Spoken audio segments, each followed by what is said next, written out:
हमारे चैप्टर का नाम है सर्कुलर मोशन। सर्कुलर मोशन का सिंपल मतलब है मोशन इन अ सर्कल। आप याद रखिएगा कि circular motion is one of the most important type of motion और इसकी एग्जांपल्स हमें हर जगह मिलती हैं। फॉर एग्जाम्पल आप ये कार देख रहे हैं, कार की मोशन उसके व्हील्स की वजह से। अगर आप इसके टायर्स की मोशन को क्लोजली ऑब्जर्व करें तो वो भी सर्कुलर मोशन में होते हैं, इसीलिए ये एक पॉइंट से दूसरे पॉइंट तक जा पाती है। इसी तरह आप ये वीडियो मोबाइल पर देख पा रहे हैं क्योंकि एक सैटेलाइट अर्थ के अराउंड रिवॉल्व कर रहा है सर्कुलर मोशन में। हमें ये कार मूव होते हुए देख सकते हैं, ये सीधे रास्ते पर चल रही है तो इसकी मोशन को हम लीनियर मोशन कहते हैं। लेकिन अभी हमने ये भी देखा कि जब ये एक लीनियर मोशन में मूव कर रही है लेकिन इसके जो व्हील्स हैं सर्कुलर मोशन में मूव कर रहे हैं। तो याद रखिए इस पूरे चैप्टर में हम लीनियर मोशन और सर्कुलर मोशन का आपस में रिलेशन बार बार देखेंगे और उसको समझने की कोशिश करेंगे कि उनमें क्या रिलेशन है। इसी तरीके से सूरज के गिर्द अर्थ एक सर्कल में रिवॉल्व करता है यानी सर्कुलर मोशन में। अब अगर मैं मालूम करना चाहूँ ये कार पॉइंट ए से बी तक कितना डिस्टेंस ट्रैवल किया इसने, तो मैं कैसे मालूम करूँगी? डिस्टेंस हम कैसे कैलकुलेट करेंगे? तो डिस्टेंस मालूम करने के लिए हम क्या करते हैं, हमें एक स्टैंडर्ड मालूम होता है जैसे मीटर। हम एक मीटर रखते हैं और देख लेते हैं पॉइंट ए टू बी कितने मीटर रखे हैं। आप देख सकते हैं हमने 1 2 3 4 5 मीटर रखे। अब हम आसानी से कह सकते हैं कि ये डिस्टेंस 5 मीटर के, इन दोनों का दरमियानी डिस्टेंस 5 मीटर है। सिमिलरली हम सर्कुलर मोशन को ऑब्जर्व करते हैं। यहाँ पर आप एक पॉइंट देख सकते हैं जो सर्कल में मूव कर रहा है या सर्कुलर मोशन में। आप ये कहेंगे हमें कैसे पता चलेगा सर्कुलर मोशन में है? अगर आप इसके रास्ते को इमेजिन करें, वो एक सर्कल बनता है। इसी तरीके से कुछ देर गुजरती है, अब वो सर्कल एक पॉइंट से, वो जो पॉइंट है एक जगह से दूसरी जगह पहुंच जाता है। हम ये मालूम करना चाहते हैं इसने कितना डिस्टेंस ट्रैवल किया जिस तरह हमने लीनियर मोशन में देखा था। तो उसके लिए हम क्या करते हैं, हम इसके सेंटर से सर्कल के लाइन ड्रॉ कर देते हैं जिसे हमारी बुक में उन्होंने मैसलेस रॉड कहा है। एक रॉड कंसीडर कर लेते हैं। अब हमें समझ आ गया कि पहले रॉड यहाँ था, थोड़ी देर बाद यहाँ, और हम इन दोनों के दरमियान का डिस्टेंस मालूम करना चाहते हैं। तो इसके दरमियान में हम एक एंगल ड्रॉ कर देते हैं। अब एंगल जब मैंने कहा तो एंगल को भी थोड़ा डिस्कस कर लेते हैं। आप ये सर्कल देख रहे हैं, इस सर्कल को मैं 4 हिस्सों में डिवाइड करती हूँ। आप देख सकते हैं ये एक हिस्सा है, ये दूसरा, ये तीसरा और ये चौथा। इसी तरह इसे मजीद और हिस्सों में डिवाइड कर सकते हैं, जैसे कि आप देख सकते हैं। इसी तरह और मजीद इसको हिस्सों में डिवाइड कर सकते हैं। आई एम श्योर कि आप लोग पढ़ चुके होंगे कि सर्कल को हम टोटल 360 हिस्सों में डिवाइड कर सकते हैं। तो हमने इसमें 360 लाइन ड्रॉ कर दी।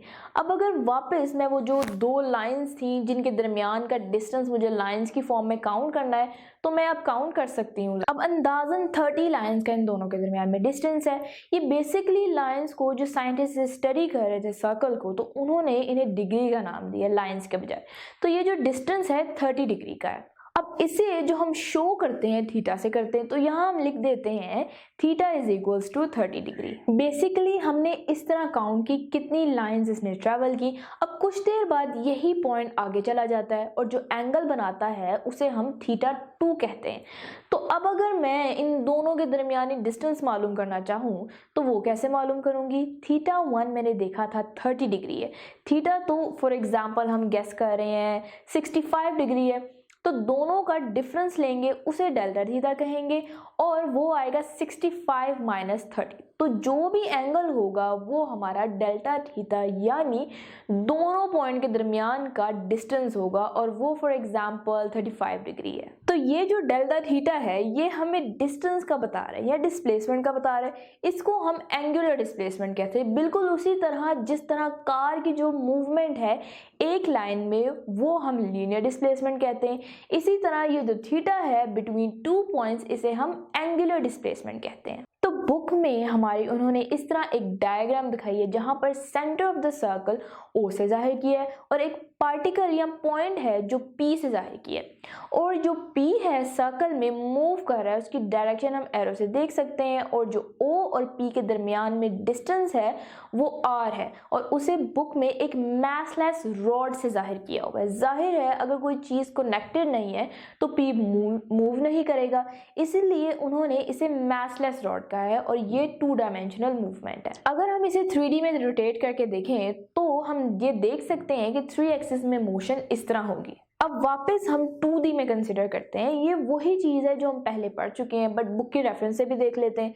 हमारा पॉइंट जो है मूव करता हुआ आया और हमने स्टॉप वॉच ऑन की, वो P1 से P2 तक गया और फिर हमने स्टॉप वॉच स्टॉप कर दी, और हम देखना ये चाहते हैं P1 से P2 का डिस्टेंस या डिस्प्लेसमेंट, एंगुलर डिस्प्लेसमेंट क्या है, वो हमने देखा वो डेल्टा थीटा है। तो यहाँ से हमें डेफिनेशन क्या मिली कि angle delta theta defines the angular displacement of OP during the time interval delta t, यानी डेल्टा t में जितना उसने एंगल मूव किया वो उसका एंगल डिस्प्लेसमेंट था, and for very small value of delta theta the angular displacement is a vector quantity.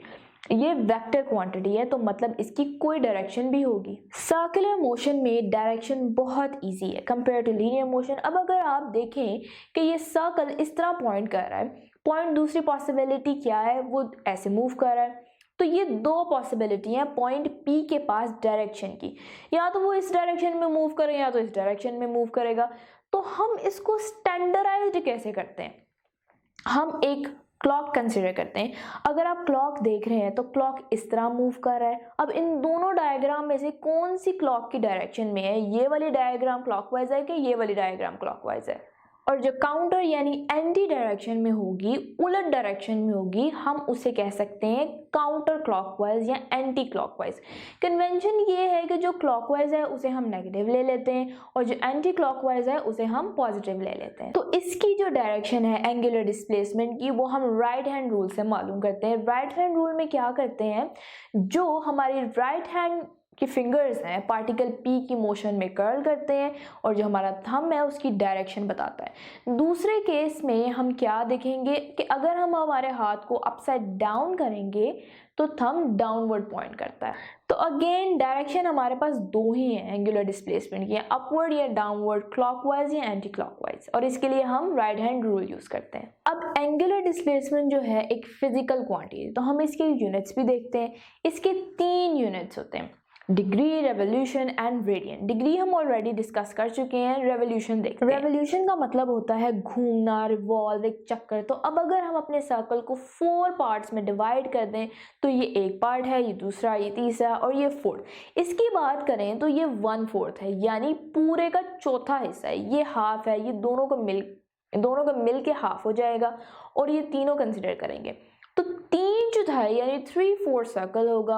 ये part complete अगर हम ऐड कर लें तो होल सर्कल कंप्लीट हो जाएगा। तो अब अगर हमारे पास कोई गाड़ी है जो यहाँ से ट्रैवल करती है और ट्रैवल करके इतना डिस्टेंस तय करती है, तो हम कहेंगे इसने 1/4 रेवोल्यूशन कंप्लीट किया। ट्रैवल करके यहाँ तक आती है तो हम कहते हैं इसने हाफ रेवोल्यूशन यानी हाफ चक्कर पूरा किया। फिर चल के यहाँ तक आती है गाड़ी तो हम कहते हैं इसने 3/4 रेवोल्यूशन पूरा किया, यानी 3/4 हिस्सा कंप्लीट कर लिया। और अगेन अगर वापस चली जाती है तो हम कहते हैं इसने 1 रेवोल्यूशन यानी पूरा चक्कर कंप्लीट कर लिया। अब तीसरा जो एंगल है, तीसरा यूनिट जो है वो है रेडियन, जो कि इसका ऐसा यूनिट भी है, तो वो देखते हैं। अब उसे समझने से पहले हम देखते हैं ये हमारा एक अगेन पॉइंट है जो हमारे सर्कल के सेंटर से कनेक्टेड है। यहाँ से ये मूव करना शुरू करता है और मूव करके यहाँ तक पहुँच जाता है। तो ये इसकी इनिशियल, ये इसका रेडियस है, यहाँ से ट्रैवल करके गया तो ये फाइनल पोजीशन, इन दोनों के दरमियान में एंगल थीटा है। ये जो पार्ट है इसे हम कहते हैं आर्क, और इसे हम एस से डिनोट कर देते हैं। अगर मैं इसकी लेंथ यानी आर्क की लेंथ मालूम करना चाहूँ तो यहाँ पर अगर मेजरिंग टेप रखूँ तो मेजर नहीं कर पाऊंगी, क्योंकि ये तो कर्व है, हर पॉइंट पे कर्व हो रही है, तो मैं इसे डायरेक्ट मेजर नहीं कर सकती। तो मैं ये पीस अलग ले लेती हूँ। अब भी सेम इशू है, ये आर्क लेंथ तो है लेकिन मैं लेंथ इसकी मालूम नहीं कर सकती।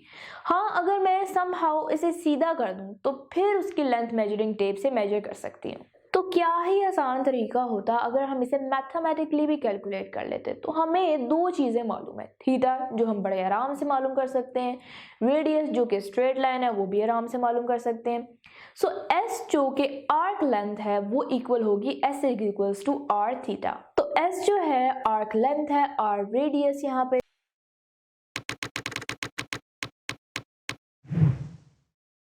अगर आप ये लेक्चर कंप्लीट देखना चाहते हैं और उसके साथ साथ हज़ारों एमसीक्यूज और उनकी एक्सप्लेनेशन चाहते हैं तो अभी कृपया गूगल प्ले स्टोर पे जाइए और डाउनलोड कीजिए app Hippo e learning program. खुद भी इसे इस्तेमाल करें और इसके साथ साथ अपने फ्रेंड्स और अपने क्लास फेलो को भी अनुशंसा करें। And don't forget to like this video and subscribe to our channel. धन्यवाद।